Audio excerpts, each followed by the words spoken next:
నారీ శక్తికి ద్రోహం చేసిన కాంగ్రెస్ పార్టీని వదిలిపెట్టే ప్రసక్తే లేదని బీజేపీ సంగారెడ్డి జిల్లా అధ్యక్షురాలు గోదావరి తీవ్రంగా విమర్శించారు.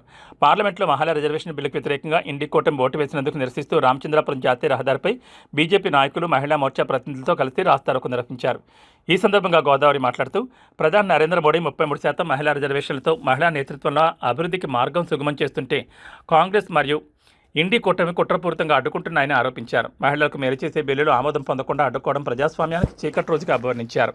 రాహుల్ గాంధీ, రేవంత్ రెడ్డి మహిళా ద్రోహులని, మహిళా రిజర్వేషన్ బిల్లుపై కాంగ్రెస్ కూటమి వైఖరి మహిళల హక్కులకు అవమానమని విమర్శించారు. బీజేపీ క్రెడిట్ రావద్దనే ఉద్దేశంతోనే కాంగ్రెస్ బీఆర్ఎస్ నేతలు కుట్రపూరితంగా వ్యవహరించారని అన్నారు. త్వరలోనే మహిళలంతా ఏకమై కాంగ్రెస్ కూటమికి తగిన బుద్ధి చెప్తారని గోదావరి హెచ్చరించారు. ఈ కార్యక్రమంలో Chinnaram municipality vice chairman Pratap Reddy, Ameenpur BJP మండల అధ్యక్షుడు ఏర్ల రాజు, నాయకులు రజని, పద్మావతి, మాధురి, మల్లేశం, అనూష, గీత, బసమ్మ, రాజేశ్వరి తదితరులు పాల్గొన్నారు. భారతదేశంలోనే చీకటి రోజుగా మిగిలిపోయే రోజు అని చెప్పి ఈ సందర్భంగా తెలియజేస్తా ఉన్నాను.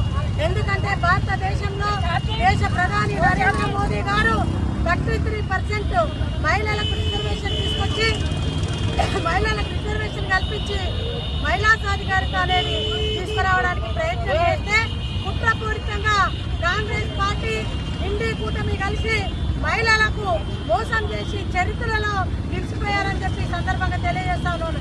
ఏదైతే రాహుల్ గాంధీ గారు చెప్పారో ఈ బిల్లును ఎట్టి పరిస్థితిలో అమలు కానివ్వను అని చెప్పి మొన్నటి నుంచి 16వ తారీఖు నుంచి 17వ తారీఖు మధ్యాహ్నం వరకు చెప్పి అదే కుట్రలో భాగంగా మరి ఈ యొక్క 33% కానియకుండా ఈరోజు మన దేశ ప్రధాని నరేంద్ర మోదీ గారు తీసుకొచ్చినటువంటి మహిళా బిల్లుకు వ్యతిరేకంగా మరి కాంగ్రెస్ ప్రభుత్వం ఈ రోజు మహిళలకు అన్యాయం చేసిందని చెప్పి తెలియజేసుకుంటూ రాహుల్ గాంధీ గారు, రేవంత్ రెడ్డి గారు తెలంగాణ రాష్ట్రంలో మహిళలకు మరి ద్రోహం చేసినటువంటి ద్రోహుడు అని చెప్పి ఈ సందర్భంగా తెలియజేస్తా ఉన్నాను.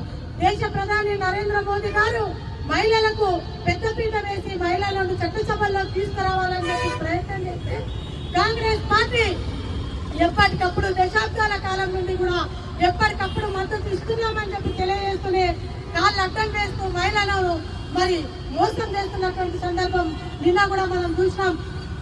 మహిళలు చట్టసభల్లోకి వస్తే, మహిళలు పెద్దపీట వేస్తే, మహిళలు ఈ రోజు చట్టసభల్లోకి వేస్తే మన ఆటలు సాగవని చెప్పి కాంగ్రెస్ పార్టీ ఈ రోజు ఈ క్రెడిట్ 33% అమల్లోకి వస్తే భారతీయ జనతా పార్టీ క్రెడిట్ తగ్గుతుంది, నరేంద్ర మోదీ గారికి క్రెడిట్ తగ్గుతుంది అని చెప్పి కుట్రపూరితంగా భాగంగానే ఈ యొక్క 33% తీసుకురాకుండా ఏదైతే అడ్డుకున్నారో దేశవ్యాప్తంగా మహిళలందరూ కూడా రాబోయే రోజులలో కాంగ్రెస్ పార్టీని ఓడించడానికి సిద్ధంగా ఉన్నారని చెప్పి తెలియజేస్తా ఉన్నాను.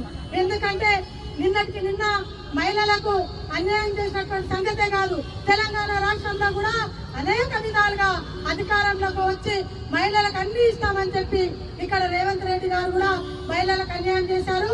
మొత్తానికి ఈ రోజు 17వ తారీఖు రాహుల్ గాంధీ పుణ్యమా అంటూ, కాంగ్రెస్ పుణ్యమా అంటూ చీకటి రోజుగా మిగిలిపోయింది. కాసుకోండి, ఖబర్దార్. మహిళా లోకం బయలుదేరుతుంది.